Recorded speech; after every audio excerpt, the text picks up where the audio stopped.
നവകേരള യാത്രയ്ക്കിടെ ആലപ്പുഴയിൽ ഗൺമാൻമാർ നടത്തിയ മർദ്ദനത്തിൽ പ്രതികളുടെ മുൻകൂർ ജാമ്യാപേക്ഷയിൽ ചൊവ്വാഴ്ച വിധി പറയും.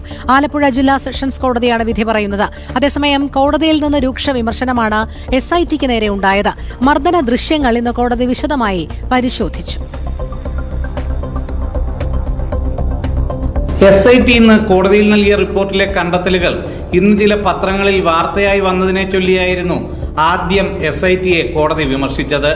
SITക്ക് ഈ കേസിൽ മറ്റ് ലക്ഷ്യങ്ങളുണ്ടോ എന്നും കോടതിയുടെ പരിഗണനയിലുള്ള കാര്യങ്ങൾ എങ്ങനെ പത്രത്തിൽ വന്നു എന്ന് വ്യക്തമാക്കണമെന്നും പബ്ലിക് പ്രോസിക്യൂട്ടറോടും അന്വേഷണ ഉദ്യോഗസ്ഥനോടും ആവശ്യപ്പെട്ട കോടതി ഇത്തരം സമീപനങ്ങൾ അനുവദിക്കാനാകില്ലെന്നും വ്യക്തമാക്കി.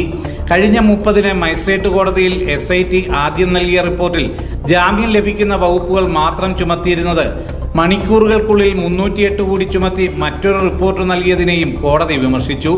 പിന്നീട് നടന്ന വാദപ്രതിവാദങ്ങളിൽ ഉയർന്ന പ്രധാന തർക്കം AD തോമസിനെ തലയ്ക്ക് ബോധപൂർവം അടിക്കുകയായിരുന്നോ എന്നതും അതിനുപയോഗിച്ച ആയുധം പോലീസിന് അനുവദിക്കുന്ന ലാത്തിയാണോ എന്നതും മർദ്ദനത്തിന് പിന്നിൽ കൃത്യനിർവഹണത്തിനപ്പുറം മറ്റ് ഉദ്ദേശ ലക്ഷ്യങ്ങൾ ഉണ്ടായിരുന്നോ എന്നതുമായിരുന്നു.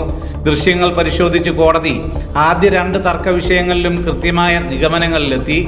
പ്രതികൾക്ക് മറ്റ് ലക്ഷ്യങ്ങളുണ്ടോ എന്ന ചോദ്യത്തിൽ പ്രോസിക്യൂഷൻ മൗനം പാലിച്ചപ്പോൾ വാദിഭാഗം ചൂണ്ടിക്കാട്ടിയ 2 കാര്യങ്ങൾ മുഖ്യമന്ത്രിയായിരുന്ന പിണറായി വിജയനൊപ്പം 24 വർഷമായി പ്രവർത്തിക്കുന്ന ഉദ്യോഗസ്ഥന് മുഖ്യമന്ത്രിയുടെ പ്രീതിക്കും നവകേരള യാത്രയ്ക്കെതിരായ പ്രതിഷേധങ്ങളെ ഇല്ലായ്മ ചെയ്യുന്നതിനും വേണ്ടിയായിരുന്നു മർദ്ദനമെന്നതായിരുന്നു.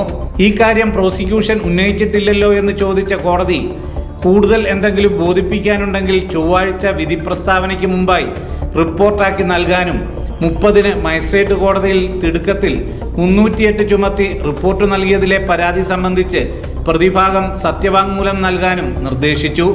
സുധീഷ് ഗോപാൽ, ജനം, ആലപ്പുഴ.